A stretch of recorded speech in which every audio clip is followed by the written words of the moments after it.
General stores, tea house and vada pav centre, automobiles, collection, constructions, Nehru Nagar, Vijapur road, Solapur. Uddhav Thackeray हे देवेंद्र फडणवीस यांच्यावर टीका करतील एवढी त्यांची उंची नाही. चंद्रशेखर बावनकुळे. गाव चलो अभियान करते आहोत. भाजपचे 50,000 कार्यकर्ते गाव चलो अभियानासाठी निघाले आहेत. पंतप्रधान नरेंद्र मोदी यांनी ज्या योजना केल्या त्यांची माहिती देण्यासाठी गावात जाऊन मुक्काम करतोय आणि पंतप्रधान मोदी यांच्या सरकारने या योजना महिलांसाठी आणलेल्या आहेत आणि इतर योजना आहेत त्यांची माहिती पोहोचवत आहे. आज वडोदा गाव इथे आमचा मुक्काम आहे. हे गाव स्वातंत्र्यवीरांचं गाव आहे. उद्धव ठाकरे हे उपमुख्यमंत्री देवेंद्र फडणवीस यांच्यावर टीका करतील एवढी त्यांची उंची नाही. ज्यावेळी त्यांनी देवेंद्र फडणवीस यांच्या पाठीत खंजीर खुपसलं तेव्हाच त्यांनी हक्क गमावला. उद्धव ठाकरे हे वैफल्यग्रस्त होऊन असे वक्तव्य करत आहेत. उपमुख्यमंत्री देवेंद्र फडणवीस हे नागपूर जिल्ह्यातील कटोल मतदारसंघामध्ये जेव्हा मुक्कामी होते त्यावेळी त्यांच्या कार्यक्रमाला लोकांची गर्दी झाली आणि फडणवीस आले तेव्हा त्यांचं स्वागत हे उबाटा गटाच्या कार्यकर्त्यांनी केलं तेव्हा त्यांना काढून टाकलं. कुणीही अशा प्रकारचे वक्तव्य करू नये. संतोष बांगर काय बोलले ते मला माहीत नाही. पुण्यात जी घटना घडली ती घडायला नको होती. त्यांच्यावरती गुन्हे दाखल करण्यात आलेत, पण निखिल वागळे यांनी देखील बोलताना जरा तारतम्य बाळगावे. निखिल वागळे एकेवेळी पत्रकार होते, पण आता ते यूट्यूब काढून काहीही बोलत असतात. ते एका पक्षाचे प्रवक्ते आहेत. मराठा समाजाला आरक्षण दिलं पाहिजे. कोणत्याही समाजाच्या आरक्षणाला धक्का लागणार नाही. मुख्यमंत्री हे मराठा समाजाला आरक्षण देण्याबाबत सकारात्मक आहेत. त्यांच्यासाठी निर्गुण गृहमंत्री आणि मनोरुग्ण गृहमंत्री असा शब्द वापरला. उद्धव ठाकरे हे देवेंद्र फडणवीसावर टीका करतील इतकी त्यांची उंची नाही आहे. त्यांची उंची त्यांनी तेव्हाच घालवली होती जेव्हा त्यांनी देवेंद्र फडणवीसांच्या पाठीत खंजीर खुपसला होता, भाजपाच्या पाठीत खंजीर खुपसला होता. या राज्याने असाही निष्क्रिय या ठिकाणी मुख्यमंत्री बघितला आहे ज्या मुख्यमंत्र्यांनी कधीही 14 कोटी जनतेचा विचार केला नाही. ज्या मुख्यमंत्र्यांच्या काळामध्ये त्यांचा गृहमंत्री 100 कोटी रुपयाच्या आरोपामध्ये जेलमध्ये गेला, ज्या मुख्यमंत्र्यांच्या काळामध्ये बॉम्ब अँटेलिया प्रकरण आपण बघितलं असाल, त्या ठिकाणी बॉम्बचाही एवढी मोठी घटना घडली. 1000 घटना आपल्याला सांगता येईल उद्धव ठाकरेंच्या काळात घडल्या. अनाचारी, दुराचारी, भ्रष्टाचारी उद्धव ठाकरेचं सरकार आपण बघितलं आहे. हे इतके बदमाश होते उद्धव ठाकरेच्या सरकारमधले लोक आणि स्वतः उद्धव ठाकरेही की मृताच्या टाळूवरचं लोणी खाल्लं. कोविडच्या काळामध्ये कोविडच्या बॅगमध्ये भ्रष्टाचार केला. इतके अनाचारी, दुराचारी, भ्रष्टाचारी सरकार मी कधीच बघितलं नाही.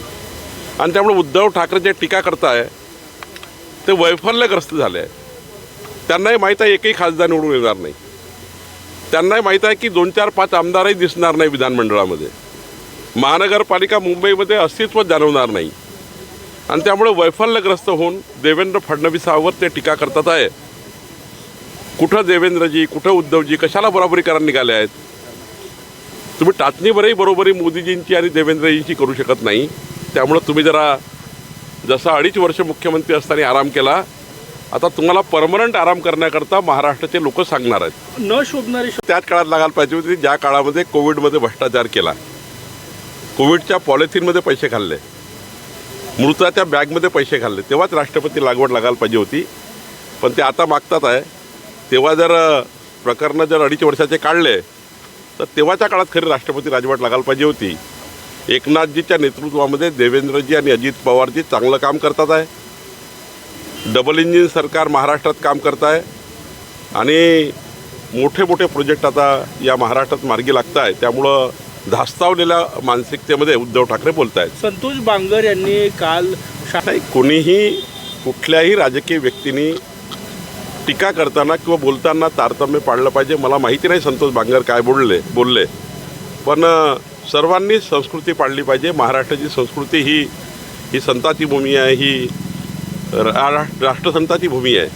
त्यामुळे या भूमीत योग्य पद्धतीनं शब्द वापरले पाहिजे. सरकार जे आहे ते गुंड असल्याचा शब्द वापरला कालच्या पुण्यातल्या घडामोडी. नाही, पुण्याची घटना ही दुर्भाग्यपूर्ण आहे. अशी घटना घडूच नये. त्यामध्ये योग्य कारवाई माननीय गृहमंत्र्यांनी केली आहे, गुन्हे दाखल केले आहेत.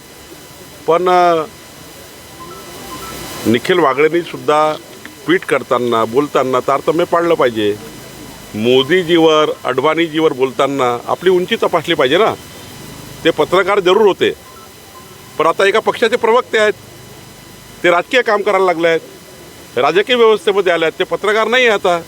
एकदा कडीत काळात पत्रकार होते, आता काहीतरी वेगवेगळे चॅनल्स काढून, यूट्यूब चॅनल काढून काहीतरी करतायत, ते मला माहिती नाही फार. पण त्यांनीसुद्धा आमच्या लोकांनी चूक केली आहे, त्याच्यावर कारवाई होईल हे मान्यच आहे, पण त्यांनीसुद्धा विचार करून बोललं पाहिजे. अडवाणीजीवर मोदीजीवर विचार करताना बोलताना आपली उंची तपासली पाहिजे. काहीतरी वातावरण तयार करायचं, वातावरण खराब करण्याकरता यायचं, जाणीवपूर्वक त्या ठिकाणी आपणच स्वतः त्या ठिकाणी गावात समाजामध्ये तेढ निर्माण होईल अशी भाषणं करायचे, हे सुद्धा निखिल वागणेंनी तपासलं पाहिजे. त्यांनीसुद्धा बोलताना जरा तारतम्य ठेवून बोललं पाहिजे असं मला वाटतं. ते तारतम्य ठेवत नाही. उद्या त्या ज्या भागात जातात त्या भागामध्ये तणाव निर्माण होतो आणि त्यामुळे लोकांचा आक्रोश आहे. पण आक्रोश या पद्धतीचा होऊ नये. कालची घटना दुर्भाग्यपूर्ण आहे, ते होऊ नये. भाजप आणि त्या कार्यकर्त्याकडनं काही चूक झाली असेल तर ते काही योग्य नाही आहे असं मला वाटतं. पक्ष कुठलाही असो, वैफल्यग्रस्त झाल्यामुळं असे शब्द वापरण्यात येतात ज्यांना काहीच दिसत नाही, अंधारात दिसतो सर्वीकडे. मेणबत्तीचा दिवासुद्धा दिसत नाही की उद्या आपल्या पक्षाचा काय होईल. पक्ष गेला, लोक गेले, माणसं गेले, सारंच सोडून चालले. म्हणून आणि जेव्हा ते दौऱ्यात फिरतात तेव्हा त्यांच्याकडे लोकच नसतात. उलट त्यांचा दौरा सुरू असताना, उद्धव ठाकरेंचा दौरा सुरू असताना उद्धव ठाकरेकडले माजी आमदार सूर्यकांत दळवी यांचा भाजपमध्ये पक्षप्रवेश झाला. त्यावेळी चिडले ते कोकणामध्ये, आणि मग कोकणात त्यांनी मोदीजीवर आणि देवेंद्रजीवर आरोप प्रत्यारोप केले. आता परवा देवेंद्रजी पाराशिंग्याला आले, त्यांचा उबाटाचा जिल्हा अध्यक्ष त्यांनी देवेंद्रजीचं स्वागत केलं. ती मिरची लागली त्यांना, आणि ती मिरची लागली त्याला उबाटाच्या अध्यक्षाला काढून टाकलं पक्षातून. जिकडे जिकडे हे जातात तिकडं आपला त्या ठिकाणी पोभारा करून ठेवतात. आणि महाराष्ट्रात जिथे इथं उद्धव ठाकरे जातील तिथे इथे उद्धव ठाकरेकडले लोक भाजपमध्ये किंवा एकनाथ शिंदेकडे पक्षप्रवेश करतील अशी परिस्थिती आहे. एकडे काँग्रेस फुटते आहे, दुसरीकडे शरद पवार साहेबांना घरघर लागली आहे, तिसरीकडे उद्धव ठाकरे हे नाकाम झाले आहेत. आणि त्यामुळं ते टीका करणारच आहे, ती टीका अपेक्षित आहे. ते 50,000 युनिटमध्ये 50,000 प्रवासी कार्यकर्ते गाव चलो अभियान करतो आहोत. आमचे सर्व केंद्रीय मंत्री, राज्यातले मंत्री, माननीय देवेंद्रजी परवा आपण बघितलं असाल पाराशिंग्याला, मी आज वडोद्याला मुक्कामी आहे. आम्ही सर्व 50,000 प्रवासी कार्यकर्ते गाव चलो अभियानाला निघालो आहोत. गावामध्ये केंद्र सरकार, राज्य सरकारने केलेल्या योजना या प्रत्येक घरात पोहोचल्या की नाही पोहोचल्या, जर पोहोचल्या असतील तर त्या व्यवस्थित सुरू आहे की नाही, आणि ज्या पोहोचल्या नसेल त्याबद्दलच्या पुढच्या काळामध्ये त्या योजनाबद्दल गावाच्या जनतेला फायदा व्हावा. गरीब कल्याण, मध्यमवर्गीयाचं कल्याण, नारी शक्तींना वंदन, युवकांचा सन्मान, असे अनेक कार्यक्रम घेऊन आम्ही गाव चलो अभियानात आलो आहे. आज येताना वडोद्यातील शहीद, स्वातंत्र्यातील शहीदांना स्मरण करून, वंदन करून या ठिकाणी सुरुवात केली आहे. 18 संघटनात्मक कार्य, काही विकासाचे कार्य, काही भूमिपूजनाचे कार्य या गावामध्ये आहे. आणि हे स्वातंत्र्यवीरांचं गाव आहे. स्वातंत्र्याच्या लढ्यात या गावाचं मोठं योगदान आहे. आणि म्हणून वडोदा गावामध्ये आज गाव चलो अभियान आहे. आणि 15 फरवरीपर्यंत महाराष्ट्रातल्या संपूर्ण गावामध्ये गाव चलो अभियान पूर्ण होईल.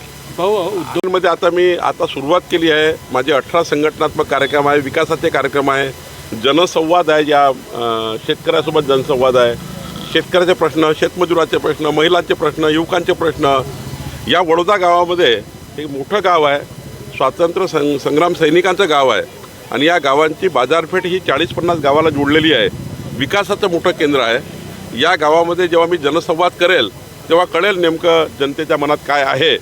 पण मी या गावातल्या आजूबाजूच्या परिसरातल्या 100% जनतेला भेटणार आहे. आमचे 18 संघटनात्मक कार्यक्रम आहे. मला वाटतं या दौऱ्यातनं विकासाकरता काहीतरी मार्ग निघेल. आणि ज्या योजना पोहोचल्या नसतील त्या योजना पोहोचवण्याकरता आम्ही काम करू. आजपासून जरांगे पाटील पुन्हा एकदा उपोषणाला मराठा समाजाला आरक्षण देण्याकरता मुख्यमंत्री एकनाथ शिंदे यांनी छत्रपती शिवरायासमोर शपथ घेतली आहे.